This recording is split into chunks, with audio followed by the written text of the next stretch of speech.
This is Science of the Southland for Sunday, May 5th, 2024, a Georgia Tech podcast blending numbers and words. I am Akshay Easwaran. Joining me today from beautiful, rainy, misty Atlanta, Georgia are Jack Purdy and Jake Grant. How are you, gentlemen?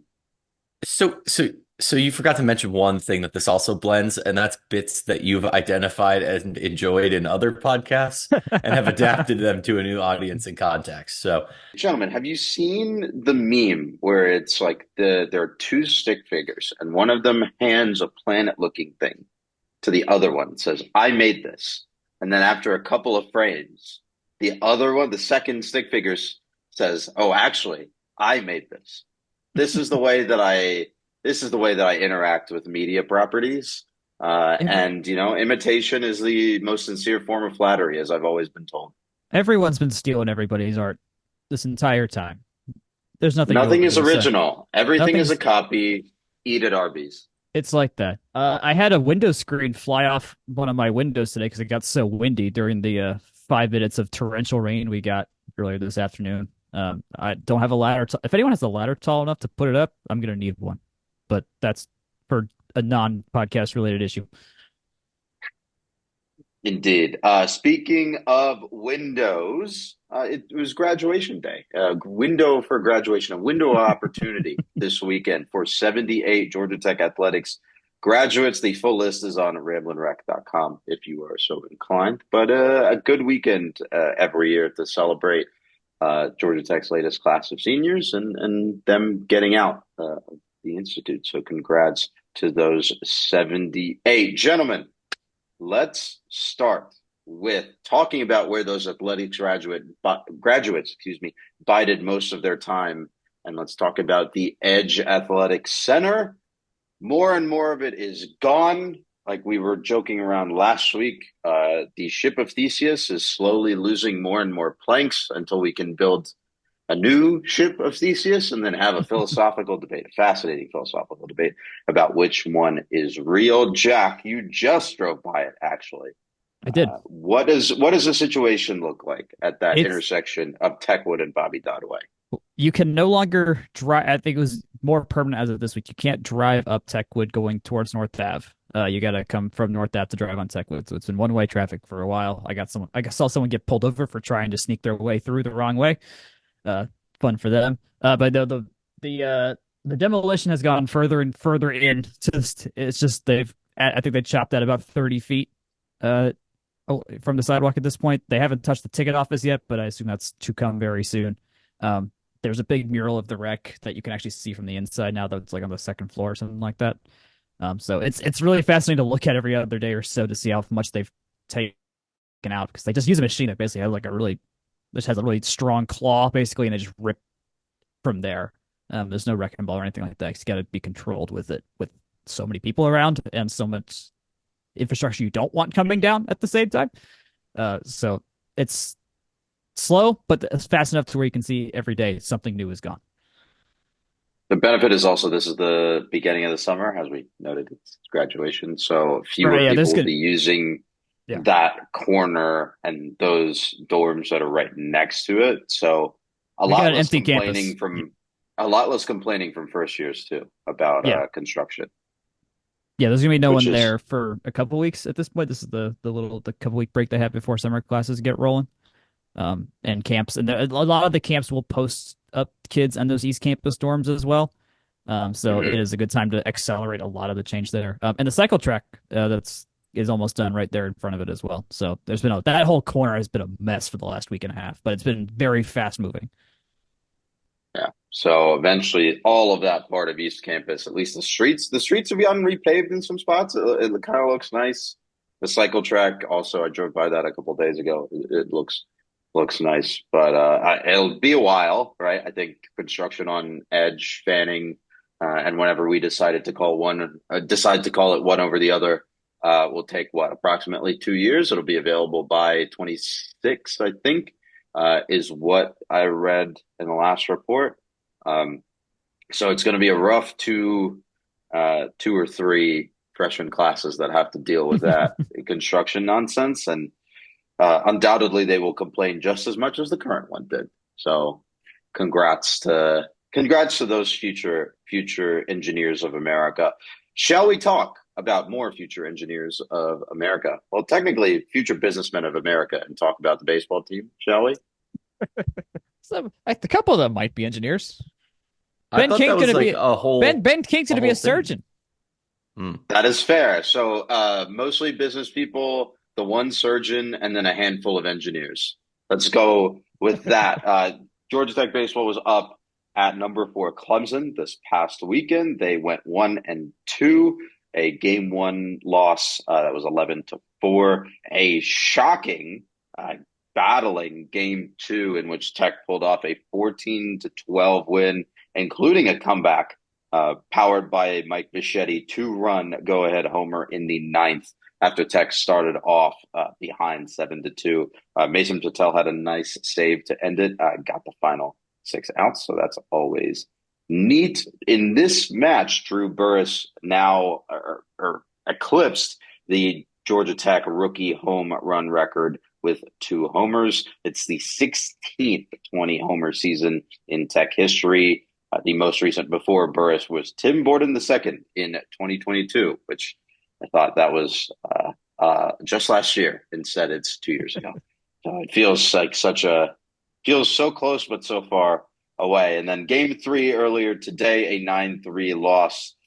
Tech gave up 4 2-out runs by Clemson. Tate McKee came back down to earth a little bit in this one after being absolutely elite last weekend.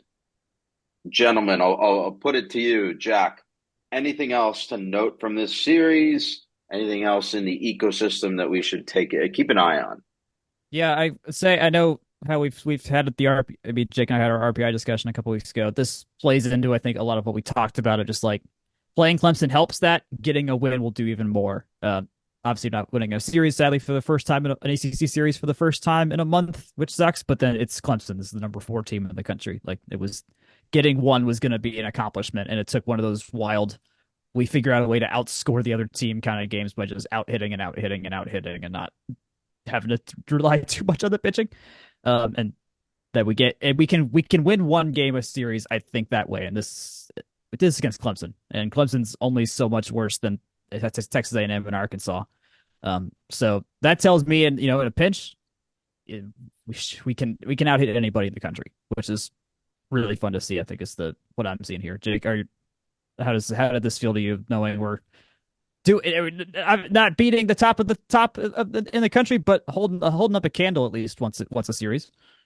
I don't know. I mean, I know I prognosticated and we've prognosticated like, oh, you just got to get one. But I mean, if you can't hold good teams off the board come end of May, I mean, that's just not how you get out of a regional. And I think that this team it's really talented. We've seen flashes. Clemson is very, very good. But there are, there are going to be 16 host teams that are quite good. And if Tech plays well enough, then these next 2 weekends, heck, maybe they come out and they, have really great weekends against FSU and Duke. Totally possible, totally plausible. But I don't know. It was one of those things where it felt like a Pyrrhic victory in game 2, right? Just the amount of runs given up is really something freaky. Like that.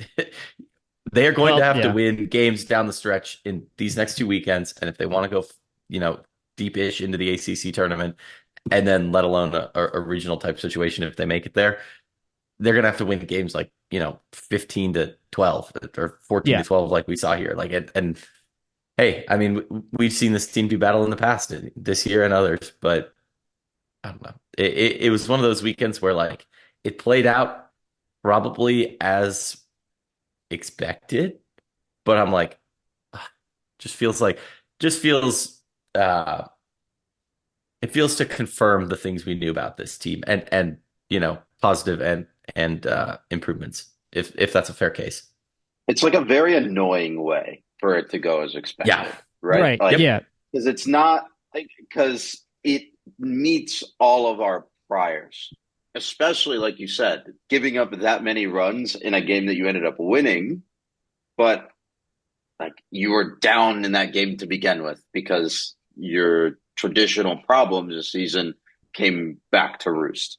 Yeah. So Yeah. We allowed 32 runs this series. Like, you shouldn't win any games to allowing 32 runs in a series, but because we're weird like this, we get one somehow. But yeah, when we like have to win one or get out of a double elimination situation, hopefully we're in that situation where we even get the chance to be in the tournament. Yeah, this probably won't work. Like, you're gonna have to have some lockdown innings, like, and you have to have them early as well. Late bats, sure, we can go all cardiac jackets a couple times, but it doesn't last you a playoffs. It doesn't last you a playoffs at all. cardiac jackets is fun. Like, don't get me wrong. Like the Oh concept yeah, of that, This like this like the isn't even comebacks cardiac jackets, no, though. it's not. It's I'm not. no, It's I'm not. no. Yeah, you're right. You're right. I'm not letting them off the hook. Like No. Yeah, no. I they was about to got turn the corner on blown that one. out twice, and then granted they're on a road against a top 5 team, but they are who we think they are. You know? Okay, Dennis Green. Let's move on to talking a little bit about the schedule moving ahead. You mentioned Duke and FSU. FSU second in the Atlantic right now at 14-9 in conference play, 35-10 overall, and Duke 14-10 in conference play, 31-14 overall. Tech sitting at 12-12 in conference play, 28-17 overall. So a bit of a hill to climb heading into the ACC tournament. There are 4 slots left to claim in tournament play, and we've already discussed how dumb the ACC tournament is when it comes to seeding and group play and all that stuff. Just a quick check here. Tech is 4 games up on Miami and 1 game behind VT, and I believe VT is just a tick ahead or tick behind, excuse me, Duke as well. With a sweep coming up this weekend, the Tech could overtake Duke in the standings. So that is something that you should keep an eye out for there. Jack, what do you got on that? Well, sweeping Duke, that'll be very hard. That will require the pitching to do the pitching stuff that got us past Virginia and Virginia Tech. I don't want to overlook this Drew Burress situation though. Like, this is only the 6th. Like, this team has been around for a century, and there's only been 16, 20 homer seasons. Granted, baseballs didn't fly that far, and aluminum bats weren't a thing for part of this. But this is, I don't want to overlook this. This is huge. Like, in terms of debut seasons at Georgia Tech, I know it's kind of a hard thing to quantify because there's a very defined range of how long you're on campus, and rookie seasons aren't really a thing. But in terms of just single season debut performances, Drew Burress is up there, especially in recent years, of just like incredible first impressions made. So I just want to make sure we like give it the proper weight that it deserves. Like, this dude is absolutely killing it, and he's gonna be like he's gonna be on the front page of the single season home run leaderboard for a long time now. Because there's seasons up there from the 70s still on that leaderboard, and he's got time to climb it. Like, he's tied for 10th now, so he's the 11th guy to, or no, 6th. No, he's the 16th. So and it's tied for 10th. It's weird, but he could get into the top 10 easily in like one game, as we've seen. Like, he hits them in bunches. So if he gets one more hot stretch, you never know. I'm not going to say he's going to catch Parada. I don't think he's going to do that. But if he goes on one more tear, he'll be knocking on the door. To be fair, Parada was cranking homers on every game. He was. Like, that dude could mash.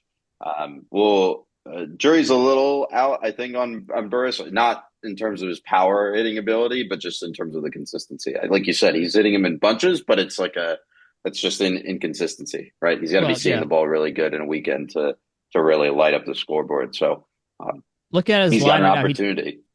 He actually did take back the team average leader. He became the leader in team average again this weekend. Trey Younger had it last week, but now he's back on top at 368. Trey Younger's just at 364, so he's right there. So yeah, having a big weekend helped. And we're at 3 double-digit home run hitters. Drew's at 20, Peyton Green's at 10, Matthew Ellis is at 14. Matthew Ellis has also been on a tear. So yeah, it's good. Burris is slugging 805, which is like 150 points better than anybody else on the team. So yeah, this man, he's cooking. He's cooking. Also, Cam Jones, 23 of 24 stealing. Just get that dude on base, and that dude runs, that dude pitches, and that dude hits for average. Like, if we didn't have Drew, like, this whole Cam Jones situation would also be a massive story for us. Yeah. I think the jury on or the take on this team is more or less they can out hit anyone, but they will also they might get buried by a number of runs. Like it's Yep. just so difficult to continue playing game after game after game from behind.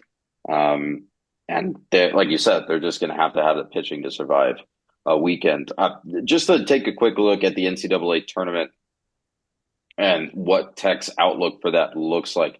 Headed into the weekend, they were at RPI number 53, ranked 53rd in RPI. And then in our US side, they were 56, which I believe, Jake, correct me if I'm wrong, had them at the next four out.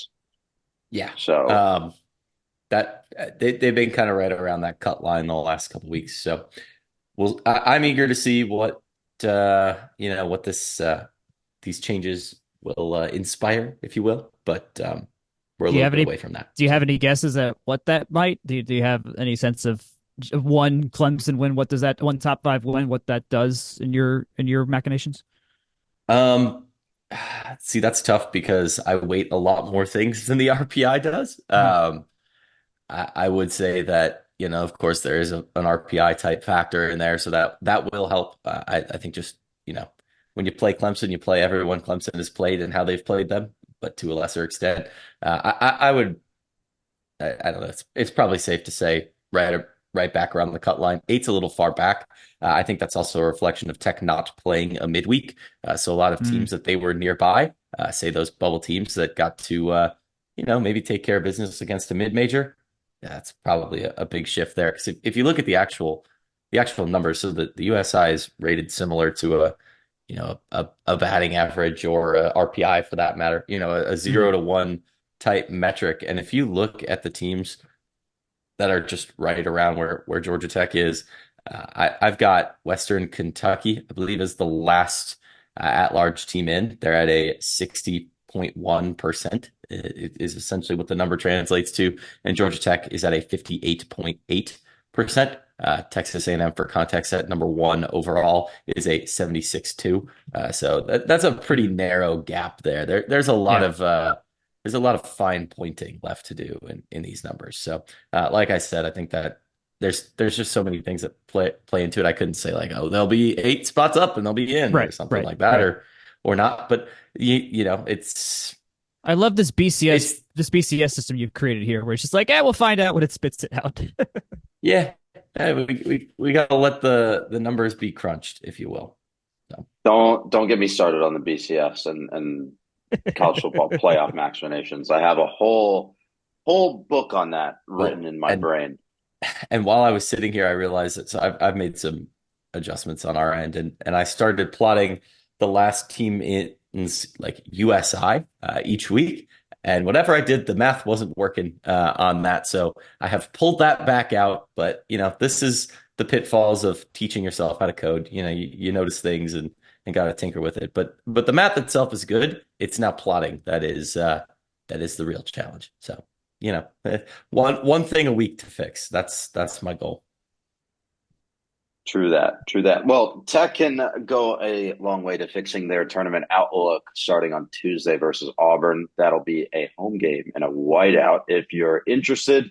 And then at the weekend, like we said earlier, they will face off against Duke. Two big matchups, and especially a revenge game up there versus Auburn. And when they played at Plainsman Park, Tech got outslugged. So looking forward to those two matchups. Let's head over to softball, which was at rest this past week, waiting for the rest of the ACC to finish up their schedules. So we now have a finalized ACC tournament bracket. I'm not going to go through all of the games, but your top four seeds: Duke, Florida State, Virginia Tech, and Virginia. Actually, Virginia moved up to four and pipped Clemson in the final season of Valerie Cagle's college career, hopefully, Are you God sure willing. about that? I Hopefully and thought she had God another willing. one. I thought she had Hopefully another and one, God but willing. Yeah. Like we said before, Tech will face off against the other Tech, Virginia Tech, the 3 seed. in Game 6 on day 2. That'll be a 7:30 p.m. first pitch on ACC Network. A big weekend for some teams in the ACC, too. Syracuse really helped their seeding with 2 big wins over Florida State. Florida State, like we've been saying a little bit all season, a little bit rocky this year. A couple double-digit numbers, next to their poll ranking for a chunk of the year. So I think it's going to be a really, really interesting tournament. This will all be hosted in Durham at Duke's softball facility. Games starting on Wednesday with Syracuse versus Boston College and North Carolina versus Notre Dame. Jake, as our softball expert here, do you have any notes, anything to look out for during this year's ACC baseball tournament? ACC softball, you mean? Softball tournament. Yeah, I think it all comes down to Tech needs to win. At the end of the day, that's why people who enjoy this podcast would be tuned in, and that's why we would be there as well. I think one thing I do want to highlight from this year, and I alluded to it last week, so I'm not going to go on about it forever, but I think that collectively we as a podcast and myself kind of had loftier expectations for for the ACC this season. Right now, my math has only 5 teams making it in, which is respectable. Wow. But the 6th team in that math, of course, this is before losing a series to Boston College, was Louisville, who did not even make the conference tournament. They were incredibly inconsistent this year. And after that's Georgia Tech, who we've already established is on the outside looking in. But then you've got Notre Dame, a regular tournament participant, parked below Tech, North Carolina, who's been kind of in the wilderness for a while there, and Boston College, NC State, and Syracuse all kind of rounding out Notre Dame through Syracuse, that like 70 to 90-ish in the country. Like the ACC has a lot of very decent teams, but I don't think the cream has risen quite in the same way. Maybe that's just needing to take care of some games out of conference, and everyone beating each other up in conference, things like that. But at the end of the day, I think that if you are somebody who wants to see something interesting happen, Virginia being in the field would be a nice change from the usual selection. The other among the top 5 are very, Duke and Clemson are young programs, but they've essentially been in the field, if not every year since they invented their programs, then darn close to it. If you're going to want something interesting to come out of this weekend, I encourage somebody who would be listening to keep an eye on, Georgia Tech or Notre Dame to go on a run and maybe steal an auto bid or something like that, because that's really where that difference is going to be this year. Good stuff. We'll be back to talk about tennis, both men's and women's, after this short break. Yes, as always, this podcast is brought to you by Section 103. Section 103 is the best place to get Georgia Tech apparel, I say, as I was able to wear my Juniors Grill shirt out and about today. I thought this shirt, it is both very comfy, but also not like explicitly Georgia Tech, while knowing that I'm still supporting a great Georgia Tech brand. Sometimes we want to shake things up a little bit, and whether that's, dropping the athletic logos for something a little classic like the seal, Section 103 is a great place to get the Georgia Tech adjacent apparel that you really, truly cannot get anywhere else. They can be found at section103.com. Use code FDRS to get 10% off. Tell them we sent you. And you can also find the latest from them at Section 103 on Twitter. Gents, back to you. Welcome back to Signs on Southland for May 5th. Let's dip over into the NCAA men's tennis tournament, shall we? The team tournament kicked off this past week with Tech facing off against Middle Tennessee State over at Mississippi State.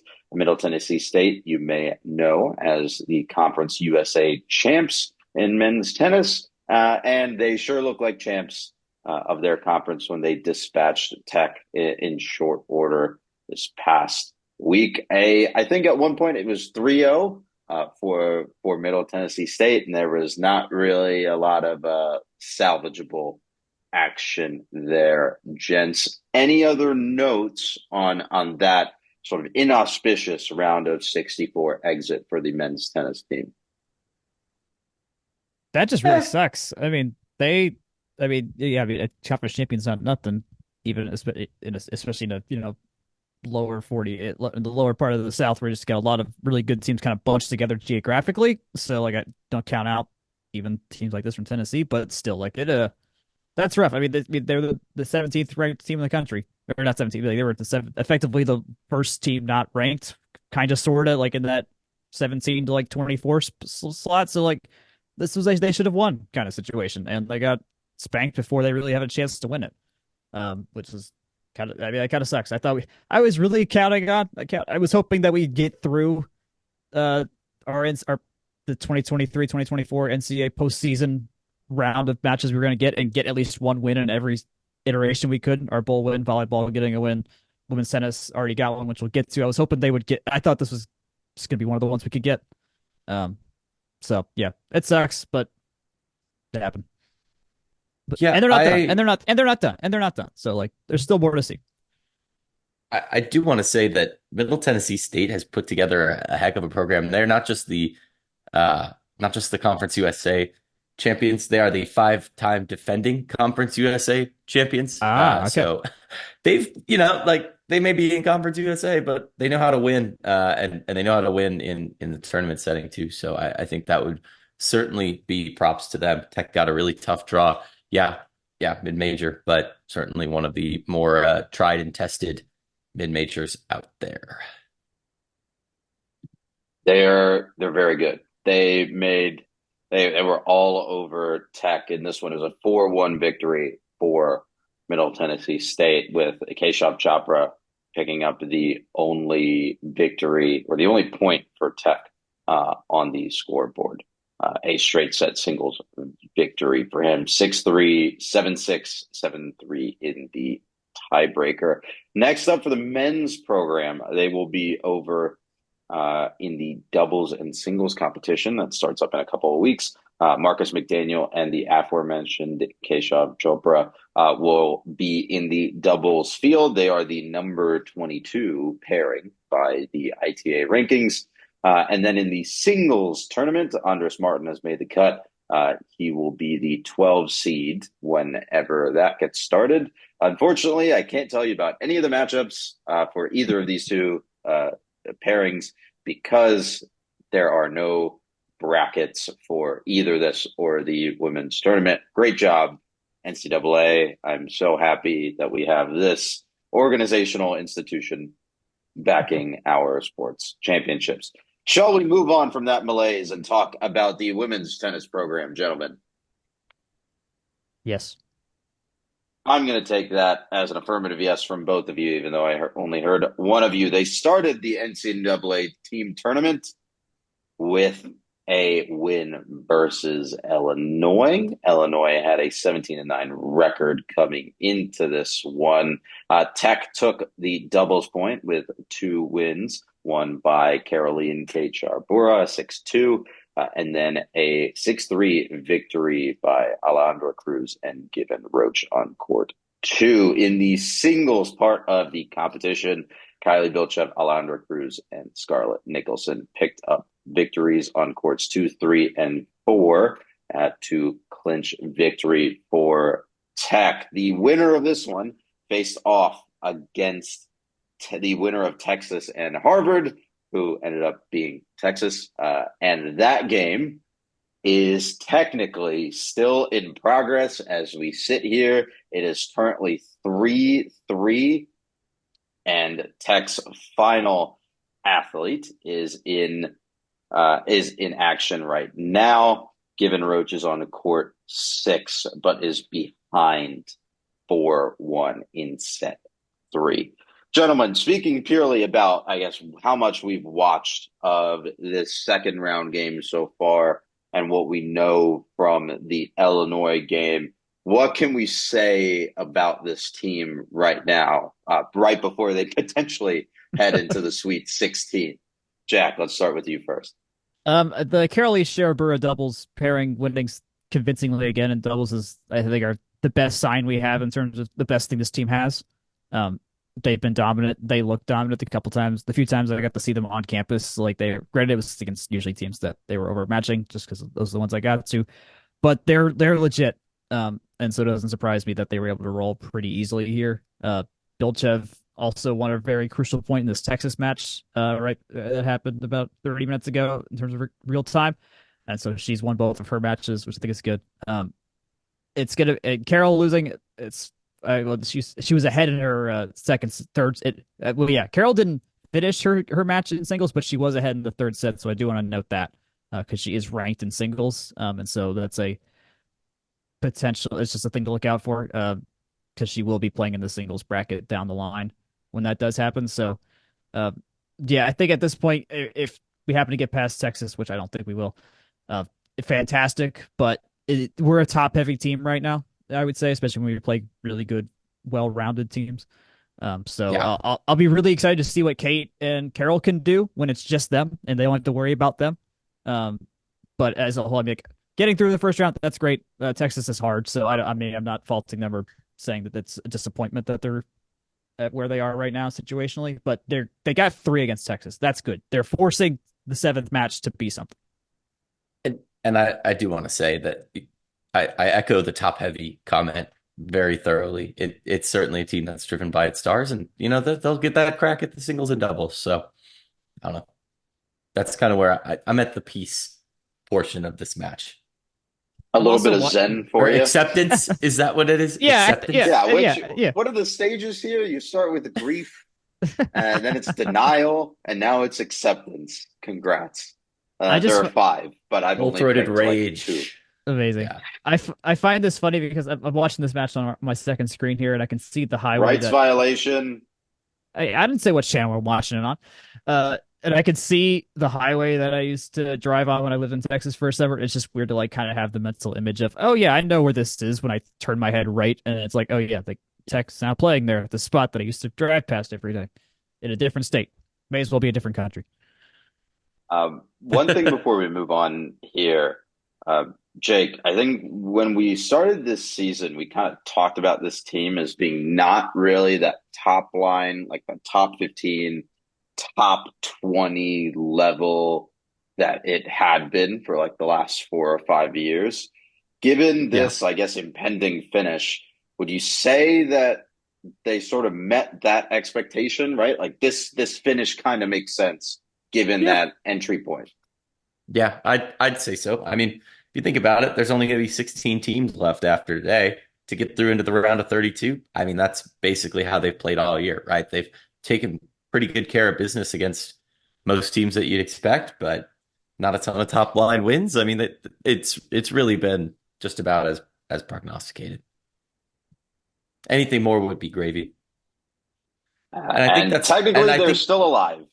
And I think that paired with the men are interesting because like the men fall right on the left side of like, could have liked a little bit more, but like round of 32, round of 64 was basically kind of where we had them penciled in, and that's kind of how they played all year too. So I think that seeding for the men is probably doing a lot of work in sort of yes. It's rough. It's rough. reshaping what Yeah. we think about that team. But you Whereas drew I the number think one like team in the country and one of the best mid majors in the country. And yeah, like that's a lot. That's gonna be tough. Yeah, that's gonna be it, always it tough. sets it sets you up for not sets you up for failure per se, but it sets you up for a pretty tough road to lead in there. We mentioned the doubles and singles tournaments; those will be later this month.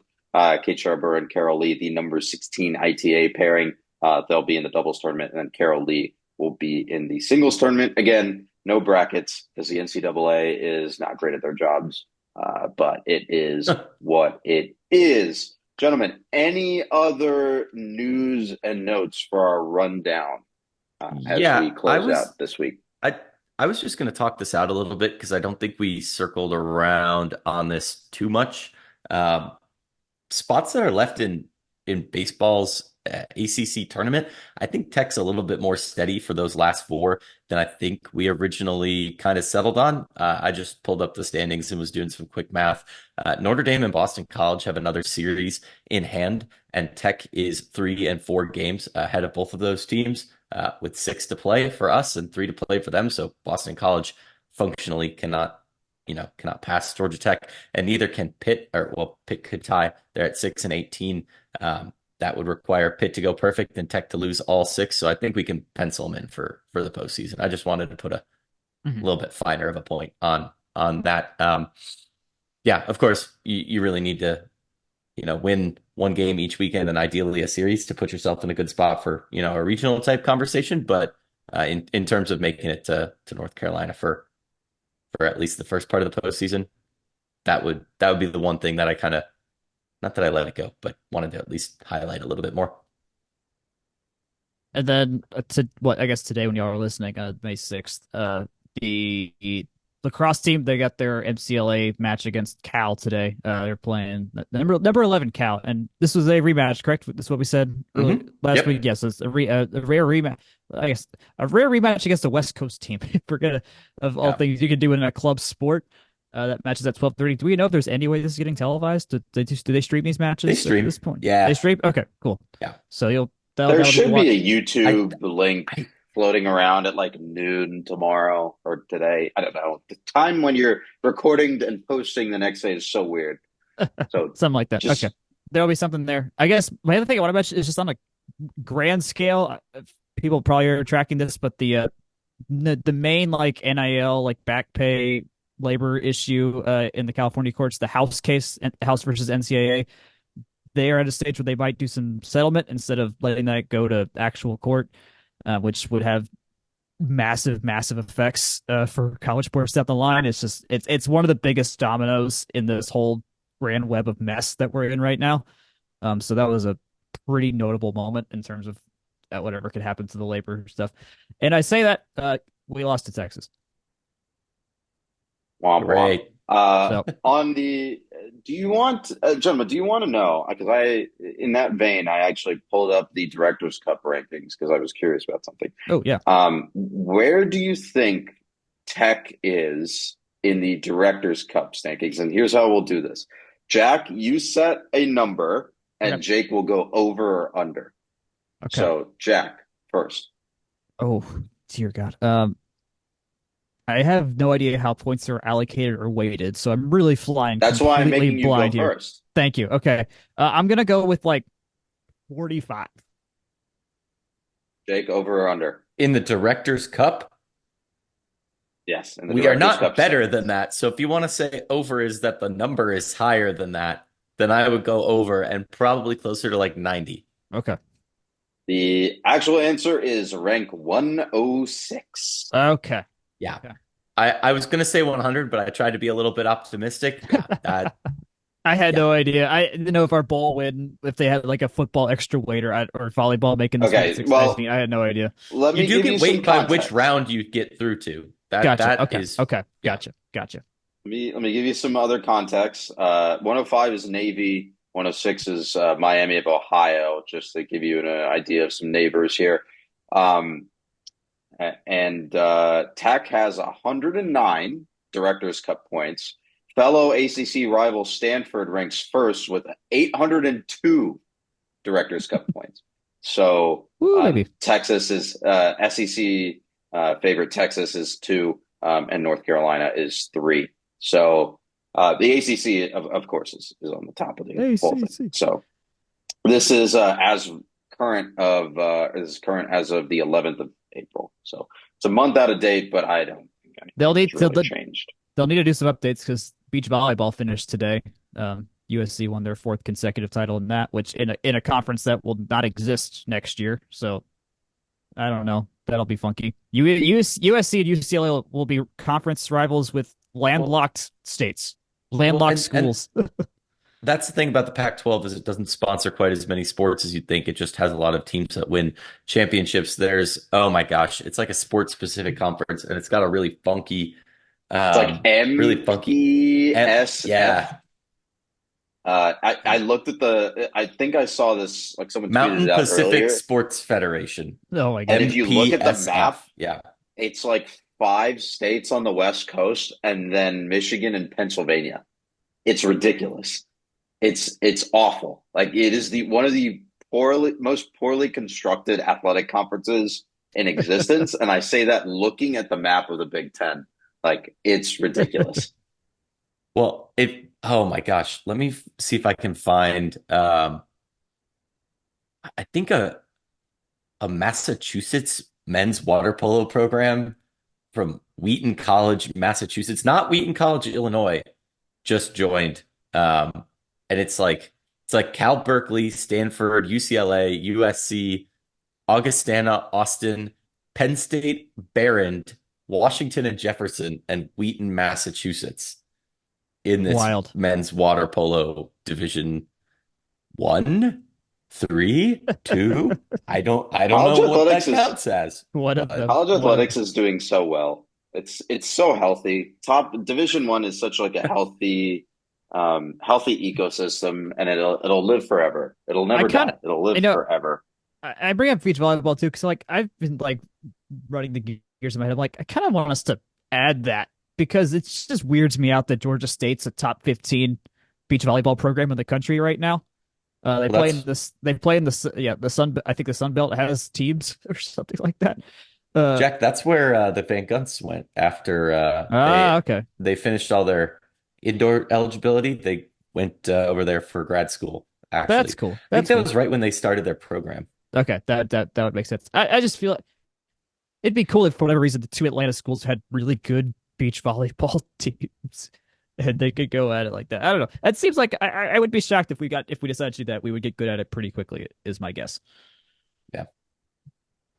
What they should do is they should do what Nebraska does and just dump a bunch of sand into your traditionally indoor facility and then clean it up after the indoor season. Oh And my. then paint the wall. Paint the wall like a beach. Yeah.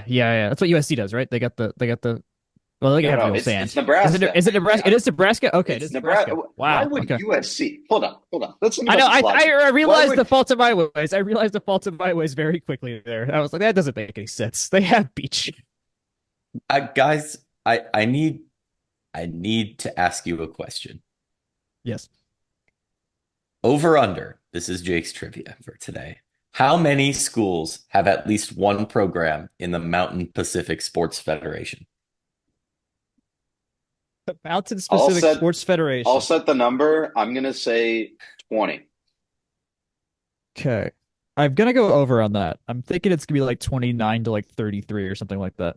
Maybe even Oh, more. it's more than More than 33. more than that. We're talking This like Oh, is 50.